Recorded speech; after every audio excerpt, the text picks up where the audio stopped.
What's Up Wake is presented by Ting Internet, now available in Holly Springs and Wake Forest.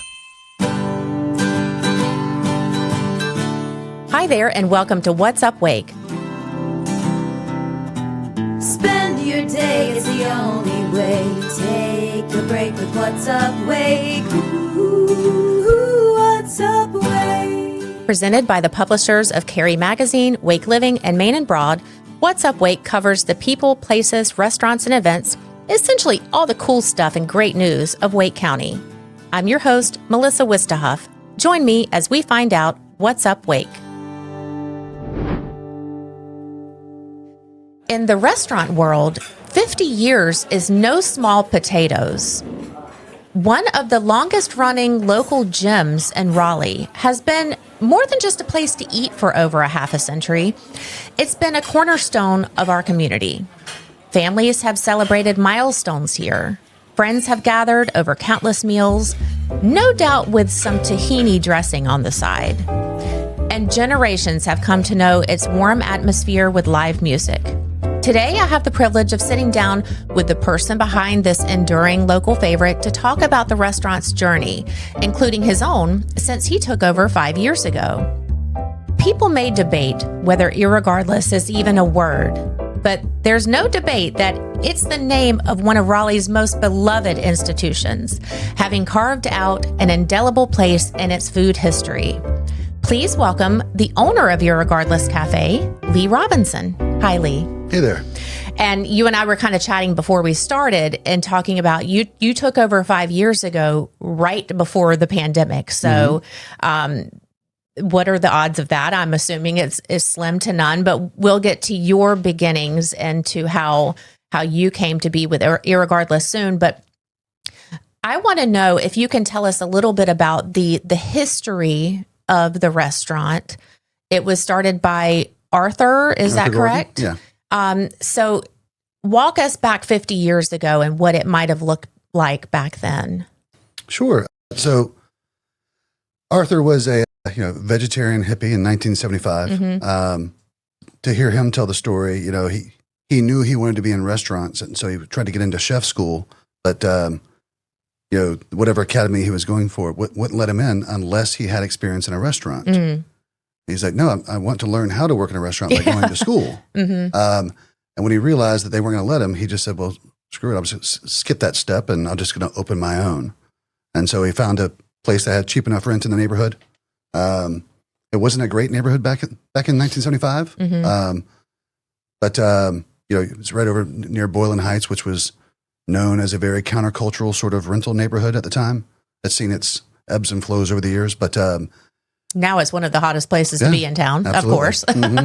But, it was a different sort of vibe back then. And he, with the help of a couple other guys, opened Irregardless in the same building as a, community food co-op that was known for, local food and mostly vegetables. And he opened Raleigh's first vegetarian restaurant with a couple of friends. It was the first vegetarian restaurant. First dedicated vegetarian restaurant in Raleigh. Wow.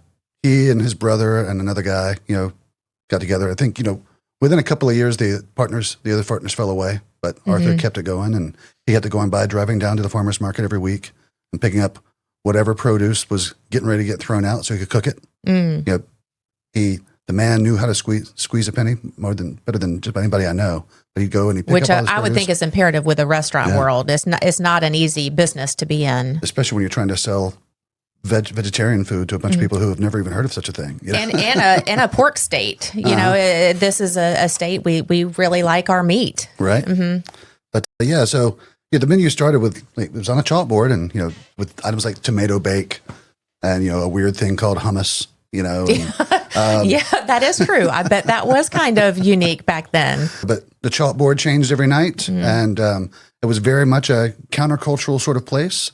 The people I talk to all the time now that played music there 50 years ago, one of the things he's always done, there's been live music at Irregardless every night in its entire history, except for during COVID. So he always had live music playing. It was always sort of a jam, sort of hangout cafe space at first. And he kept that rolling until, 1994, I think, when it burned down. And then, when once it got reopened 6 months later, I think before that, he had slowly started introducing meat. I think at first, his Catholic friends were like, "Hey, Arthur, we'd love to come here, but could you at least do seafood on Fridays for us?" Okay. So, he started doing that, like, I think in the 80s. And then somebody else said, "Well, if you're doing seafood, you can do chicken, right?" You might as well throw all the meats in. So he did chicken and seafood only at first. And then at some point, I think in the 90s, when he reopened and he hired a chef to work with him, the chef was like, "Well, we put all this prep into making these vegetables, but all you got to do is just cut a steak and you can charge twice as much for it." And Arthur, being a businessman, was like, "Yeah, okay, let's go ahead and do that." But ultimately, until his last day, though, he did all those things, but he never put pork on because he's still a good Jewish boy. So, okay. So he always called himself the restaurant rabbi, and so for years, by the time he handed it off to me, and to this day, the menu is still at least 60% vegetarian and vegan, but we still have stuff for the rest of the family too. One other thing that he did that was quite novel was he never allowed smoking in the restaurant. And nowadays, that's the norm. We're not allowed to smoke anywhere, but back then that was quite abnormal, right? Yeah, it was the first place to disallow smoking. I think it might have been allowed at the very first at the beginning. days, Okay, but he absolutely made it no smoking. And at the time, his mom was working the cash register at the front door, and she always made the joke that her son had made her a street walker because she had to go outside to smoke her cigarettes. Go out to the sidewalk. Yeah. Why do you think that back then he was so forward thinking? Because now we've named a few things that he really revolutionized with the no smoking, the vegetarianism, the hummus. Why do you think that he was so before his time? I think it's just who he was. But before Raleigh had any rock star chefs that you know of today, there was Arthur. Yeah, he was the first Raleigh very chef. Very true. He was the first Raleigh chef to write a cookbook. That really got widely published. Called the Irregardless Cooks. It's beautifully illustrated. I think it came out in the early 80s, maybe the late 80s. With us celebrating our 50th anniversary this year, I did a lot of research into everything that he did back in the day. And he used to write his own ad copy for the News and Observer. And they are hilarious. These little articles he would write about himself. Yeah. And the News and Observer, where he talks about the kind of food he was serving and everything else. But yeah, I think he was a vegetarian. He was never going to eat meat himself. I mean, he ate a little fish here and there, but he just thought this was the way it was going to go anyways eventually. So why not just go ahead and support it? Yeah. What about you? How did you come into the role as owner of Irregardless? You've been in the restaurant business and some pretty well-known establishments around town yourself, but then you come into Irregardless. How did that come to be? Being in the right place at the right time to some extent, but it was also a goal of mine. I came up in restaurants.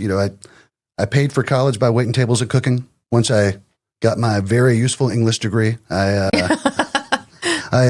helped friends open a restaurant out in Durham called Foursquare. And then from there, I went to go work with what is now called the Urban Food Group. They've got Vivace and Coquette. Yeah. And, but back then they were just Kevin and Stacy Jennings. And I helped them out at Fraser's, which was this little jewel box of a place on Hillsborough Street, and just kept on working with people. And after Urban, I ran the Pit, the barbecue restaurant downtown for 7 years.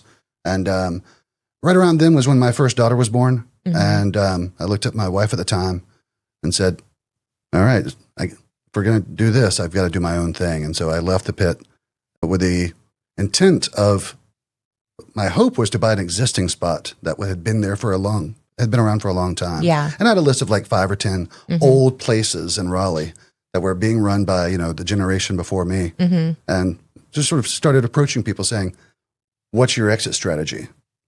And Arthur bit. Yeah.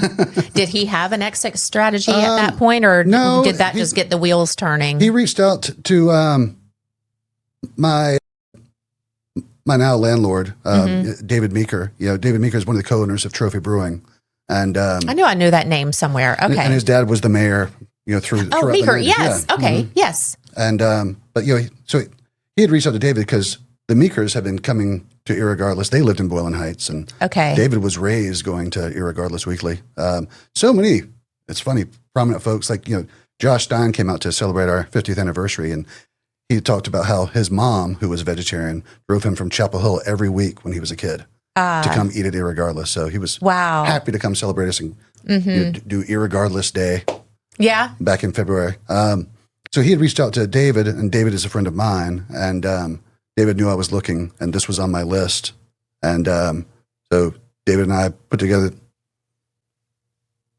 an idea to take it off of his hands, and David would be the landlord, and I'd get the business. Okay. And that just sort of wound up working out. And speaking of being landlord, I was telling you, I drove by Irregardless this morning, and I'm from Raleigh. It never ceases to amaze me when I drive by that area how much it's changed, and how much it has kind of grown mostly up around Irregardless. So how do you think, or what do you think is the biggest challenge for keeping Irregardless what it is and what you want it to remain while everything is changing so much around you? Other than rent prices. Yeah, right. I think the single biggest challenge for a place like Irregardless, especially, is that we are so hyper specialized with leading with produce that we become this destination spot. Any given night, you'll talk to the regulars who are in there, and they drove in from Fuquay, or they drove in from name another small town around, Garner or whatever else, because there's no place like that where they live. And so as downtown gets bigger, parking becomes more and more of an issue. And, as much as I love the fact that we've got 15,000 people who could walk to Irregardless in less than 10 minutes in the surrounding areas, these are non-students I'm talking about, we depend on the people who drive in, 35, 45 minutes. And every time a new building goes up, that's less parking, So that's probably the biggest challenge, is figuring out where to put these people. And right now I've still got it, but they just tore down Charlie Goodnight's next door. Yeah. And that's 300 parking spaces. And you don't even think about that. And that once they start construction, that will be a thing of the past. What is going in its spot? We don't know. It's almost been a couple of things, but what they're shooting for, if the financing comes through, is 400 luxury units. Okay. It's going to be 4 stories Maybe they up, can share some of their parking with you. Yeah, we'll see. Certainly fingers crossed with that. What traditions do you carry on since you started 5 years ago? And what kind of new ideas do you think you want to start introducing, or you have been introducing? The live music every night is a big one. The live music thing has changed so much over the years. I don't know which school you're in, but I don't necessarily want live music when I'm trying to have dinner. Okay. As a general rule, I don't, unless I'm going to see a show and you're also serving dinner. That's one thing. I think it depends on if it's like Irregardless live music is still, it's not like you're rocking out and it's super loud and you can't still carry on a conversation. So I think that would be a little bit different, but I get what you're saying. And so, it's finding the right music every night. Yeah. And, because everybody wants to play. I get 300 emails a week of people who want to come play Irregardless. Really? And it's, because everyone wants to, what a fun hobby to get paid for it as well. Yeah. And it's not, they're not trying to play a stadium one day, but but they love to come and show off for a few hours and, maybe make a little money and get some free dinner at the same time. Yeah. But, 99% of them aren't doing what we need, so that's a fun challenge to have. And it's fun to find the right person. It's fun to put them into the rotation. And it's something that I truly enjoy doing. Our Sunday brunch guys, the same 2 guys, Larry and Gene, have been playing brunch there for 30 plus years. Wow. They alternate Sundays. They have it covered. The music thing is fun. I think Arthur estimated they put over $3.5 million into the local music scene. I read that. By the time he was done. And that was shocking when I read that amount of money. But it's over a 45-year span. It also shows that it was really important to him. He must have put that as a high priority to be willing to spend, any expense, like we were saying with a restaurant, is something you got to consider. Do I really want to do this? How important is this? So it must have been really important for him to have the music. Right. And but like we said, he was from the hippie generation. Music was incredibly important. So maybe that played a role into it. And the music they were playing 50 years ago is so dramatically different than Yeah. I mean, you're not going to want to have Cardi B come and, well, maybe. And, like Arthur was playing a lot of jazz towards the end.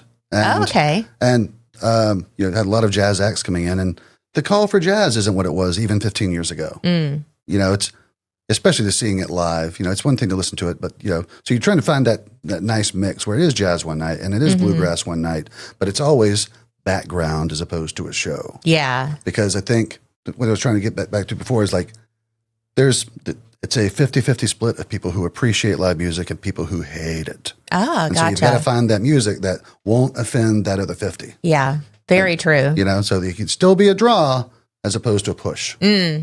Because, in doing the research before I bought the place, that was the most polarizing thing I could see. It was like, we couldn't hear ourselves talk because of the music. Oh, so, yeah. Like if doing live music is actually causing people to not come back, you got to figure out how to do it the right way. Make sense? Yeah, absolutely. But it's one of those things that I, as a non-restaurant owner or business owner, would never really even think about. But it makes perfect sense that would be kind of a challenge. And it's a fun challenge, but but it still doesn't even rank in the top 3 as far as the things that are most important to me, which is it's the hospitality and the food and the service. So working on all these 3 things, and then also trying to keep some traditions that have been around this whole time. What would, just based on what you like, what kind of music you like, do you have any artists that you would say, wow, if they and maybe they're from Raleigh, but if they ever come through Raleigh, I would love to have them for a night? Have you ever thought about a dream get? People like Caitlin Carey, who lives in the neighborhood, but she's very true. Yeah. She's a local. She hasn't performed since I've got the place. I'm sure she's performed there before, but we did have her art hanging on the walls for 6 months. Did you? So, yeah. She does fantastic mosaic work. Okay. Okay. She does like old buildings all around town. I did not know that. Fabric and upholstery. Oh, okay. Beautiful work. But, folks like that, you remember Old Habits, the bluegrass band that, played for years. When I ran the pit, we always had bluegrass. Ran the Q-Grass Festival. And Old Habits played every year that I was there. Think artists like that, but I don't have the budget for a lot of, for the big names. Very true. I'm paying $100 a night. I'm not paying $1,000 a night. Yeah. We don't need to add up another 3.5 million on live music like has happened in the past. If I just wanted to drop in and play sometime, I probably wouldn't say no to the names, right? Just reach out. Reach out. Carrie, get ready for exciting soccer action right here at First Horizon Stadium at Wake Med Soccer Park. The NC Courage return to the pitch in October, and you won't want to miss a single moment of the action. From thrilling goals to jaw-dropping saves, it's all happening in our own backyard. Plus, secure your spot for the 2026 season now. Season ticket deposits are on sale, and this is your chance to be part of something special. Feel the energy, cheer on your team, support your local professional women's soccer team, and experience the magic live. Don't wait. Head to nccourage.com for tickets and all the latest team news. See you at the game. Here, wild horses roam windswept beaches, and the ocean stretches endlessly before you. Each sunrise brings a new adventure. Each breeze carries the salt and serenity of the sea. Climb our historic Red Brick Lighthouse. Savor fresh seafood and North Carolina barbecue. This is more than a vacation. It's a place that renews your spirit and keeps calling you back. Where in the Outer Banks? Only in the Northern Outer Banks. thenorthernouterbanks.com. Wake Forest, we're here, fast, fair, and nonsense-free. This is a Ting Town, a real, reliable 100% fiber network built for how you live and work, with no buffering, surprise fees, or games. We've offered honest pricing, no contracts, no bundles, and friendly support since 2020. And we still are. with steady monthly rates for internet and truly unlimited mobile. Because internet should just work. Check your address at ting.com/wakeforest. Ting Internet, on your side. When you first started going to Irregardless, were there menu items that have been around for decades that you have decided to keep on the menu? Yeah. So like the spanakopita has been on the menu since day one. I don't know if you're going to be able to get rid of that. I tried once for about 2 weeks. And, Did you? Oh, yeah, I heard about it. Oh, so, yeah. You know. So, is that one of the most popular items? I mean, I've never had it, but I know just from being there that is a popular dish. It's, you know, it is right there in the mix with the most popular items. Okay. You know, there are people who like come in for that once a month, but I don't think anybody comes in there once a week to get it. Okay. Yeah. It's spinach and cheese and pastry. It's Uh-huh. the 70s definition of vegetarian is different than ours today. You know, I mean, 70s vegetarianism was covered in butter and eggs and cheese. Yeah. And, That's still my definition. right? Today's vegetarian is a different thing. So people aren't necessarily looking for cheesy spinach and pastry when they come to get vegetables, but if they're there on a cheat day, they'll do it. You know? Yeah. 50 years in the restaurant industry, like I've said, is quite an impressive feat. What do you think helped Irregardless get there, whereas other restaurants can't say the same? What did they have a secret ingredient to the long lasting success? The community, straight up. Honestly, we wouldn't have made it through COVID without the community. I mean, you know, when we had our dining room closed down, you know, we closed for exactly 1 day, just to like figure out how we could pivot to the to-go model, and the neighborhood was out. Like they came out and you know they waited in line for to-go food nonstop. Like they kept us going. Yeah. And that was right after you took over. And, you know, because they wanted to keep the place going. Yeah. Like, without a doubt, like Arthur's place in the community was a huge deal, you know, and the community just loves that place. Like, there's a lot of people over in all the surrounding neighborhoods that, you know, they've been going there for years and they wanted to make sure it stayed around. Arthur really built community very well. I read about the history of the restaurant in the July issue of Wake Living when we were celebrating the 50th anniversary. One thing that I found fascinating is that Arthur said there's no way he would have been able to build this restaurant today. I'm assuming he's meaning a lot of it because of inflation and cost in today's world. But what do you think about that? Do you think that something like Irregardless that can stand the test of time can be created starting today? Or what would the challenges be versus the challenges 50 years ago? You can still do it today, just not maybe the same way Arthur did it then. I mean, Arthur did it with barely a penny to his name. You know, he opened it completely on credit. You know, he didn't have so often now you can't open a restaurant without some sort of angel investor out there, you know, to help you get going. Because it's expensive just to get the kitchen laid out, get all the small wares and everything else in a way that it was a different time back then. So I think that's probably what he means. But, you know, if you've got the money behind you, you can do just about anything. Yeah, I was about to say, I guess the sky is the limit if you have the funds. But you know, he started with nothing. And, you know, you're only as wealthy as the credit that you're given, right? Yeah. Especially when you're a brand new business owner. And today, people don't give credit to new restaurants. Yeah. You've got to find a person, not a bank. Interesting. Yeah, which makes it even more difficult because then you're also bringing in a partner that you have to work with. And we all know that that's not easy either, having to find somebody that you get along well enough to work with. I couldn't have done this without David.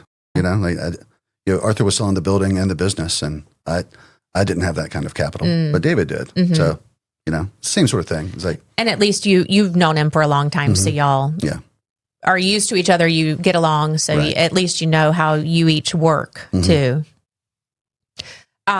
I have been going to Irregardless for decades myself, but one thing that I didn't know is that Arthur and his wife have a community garden called the Well-Fed Community Garden, which supplied the restaurant with produce and donates part of it to harvest to the local community. I'm assuming they're still doing that, but are they helping give you some of your produce? Is that still a thing? No. I think shortly after, when they stepped into retirement, I believe they had someone else running the garden for a little while. Okay. And during COVID, they weren't growing the kind of produce that we could use. Okay. And since then, it's just sort of just fallen off. I'm not really sure. Yeah. I would love to one day learn more about the community garden. I drive by that often because my kids go to school out that way. But when I read about it, I went, wait a second, that's the Irregardless owner, the old owner. So that I found that interesting. I can imagine that running the restaurant looks very different now than it would have. We talked about that. What are some of the things that you would say has remained the same? If you could go back and put yourself in Arthur's shoes 50 years ago and looking what your day-to-day is now, what would you say is similar? Still have fun going to the farmer's market the way he did. You see all these old pictures of him with his young son at the farmer's market. I love taking my kids to the farmer's market to pick through what might be good for the week at the restaurant. Yeah. So you still do kind of like the farm to table type of mentality? As often as we can. Okay. I mean, you can't get everything at the farmer's market. Yeah. Yeah. And, and the Raleigh farmer's market, while fantastic, there's really only a couple of small family farms mixed in with everything. A lot of it's larger food conglomerates making it look like it's a farm stand. Okay. But at the same time, it is fresh produce and it does come from down the street. It just might not be the small family farm you think you're getting. Yeah. And the Durham farmers market, which is wonderful and organic, is so far away, and they can't quite just hook me up with enough food to feed these 700 people we're going to feed over the next 5 days. Yeah. So that's a bit of a different story. Yeah. I would think that the amount of what you need to bring in has certainly increased. You can't go pick up a dozen tomatoes. Yeah. You can, but it's not going to get you very far. I need cases and cases. Yeah. We're feeding, on average 800 people every week for brunch, which is another thing. Wow. And that's another one that was going to be number 2 as far as things that I'm keeping alive, And I've never been to brunch at Irregardless. Well, I need to add that to my list. Arthur was the first place to do brunch in Raleigh. He really was a groundbreaker. And, and honestly, he did it as a way to not throw away so much food. To hear him tell it, back then they were closed Sundays and Mondays. And so you get to the end of Saturday night and he had this seafood that wasn't going to make it to Tuesday. So he's like, what if I just put it into an omelet? And so he was doing it as a way to maybe just have a few hours of business on Sunday to get rid of the rest of the food from the week. Yeah. Disguise it as breakfast. That's smart. And next thing you know, he's got the busiest brunch in Raleigh. I mean, still, we fed 400 people for brunch yesterday. So he just, at times, he just kind of fell into being a trailblazer, it sounds like. Yeah, a little bit. It all looks prescient now, but at the time he was just scrambling, It sounds like he was just trying to figure it out, like any new entrepreneur. Yeah. Anybody starting out doing something, just feeling your way and see what works and see what sticks to the wall and what doesn't. What do you want to try out next? What do you see in the future for Irregardless? Me and James, the chef, we talk all the time about, how to continually rededicate ourselves to the produce side, while leading with vegan and vegetarianism is a wonderful thing. Finding a chef who wants to do that is harder. Chefs make meat dishes. Okay. Produce is a fun challenge, but most chefs, their heart is in, taking that cheap cut of beef and turning it into something beautiful. Yeah. Same thing with pork or whatever else. So it's always a fun challenge to speak with a chef about, well, how do we keep just vegetables exciting? And that's been fun for me, especially coming from my background of burger shops and barbecue restaurants, and I've eaten more fried chicken and pork. That is true. You came from a barbecue place, one of the best barbecue places in Raleigh, and to a primarily vegetarian space. I didn't even think about that. And therefore my diet is too. I eat mostly vegetables, but I've also got 3 young kids, so I have to eat the leftover hot dogs sometimes. Yeah. It's called balance. Yeah. But Throw in a slice of cake and you've got a well-rounded meal. But it's the fun thing is that, we lead with the produce. So we're a good place for the vegetarian to come for dinner, but we're not exclusively vegetarian and vegan, which means they can bring their dad. Yeah. And so it's a good place that, the menu is 60% vegetarian, but it's really, vegetarian food is really only 25% of our sales. It's the vegetarian who makes the reservation, but they bring 3 other people with them.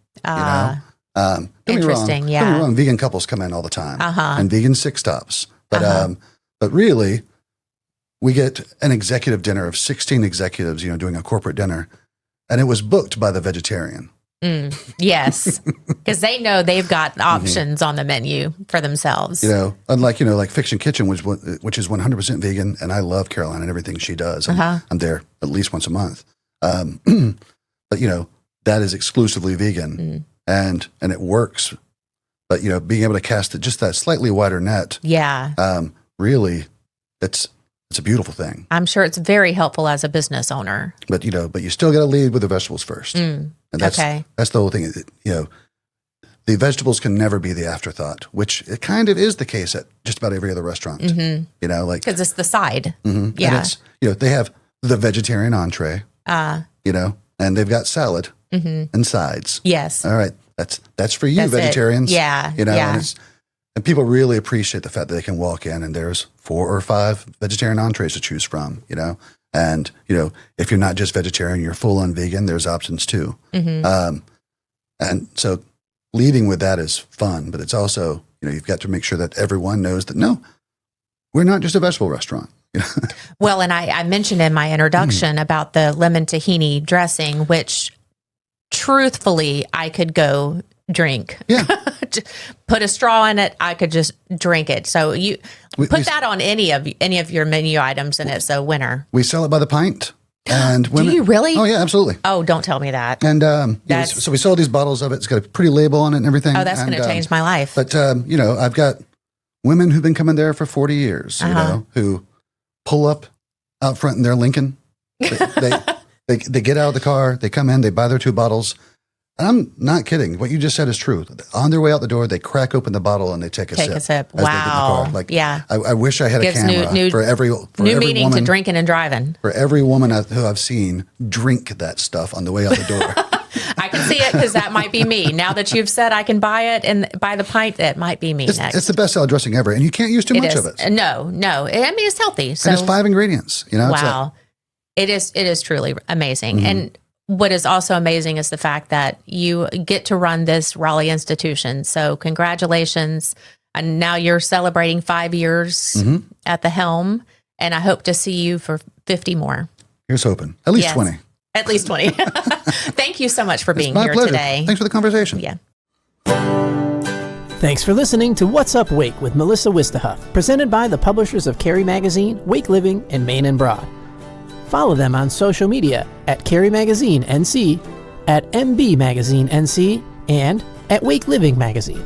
Visit each magazine's website at careymagazine.com, mainandbroadmag.com, and wakeliving.com to check out the latest digital edition of each magazine and find pickup locations. Be sure to subscribe and leave a 5-star review to help others find us. Music provided by Angie Bagley and Chris Bagley.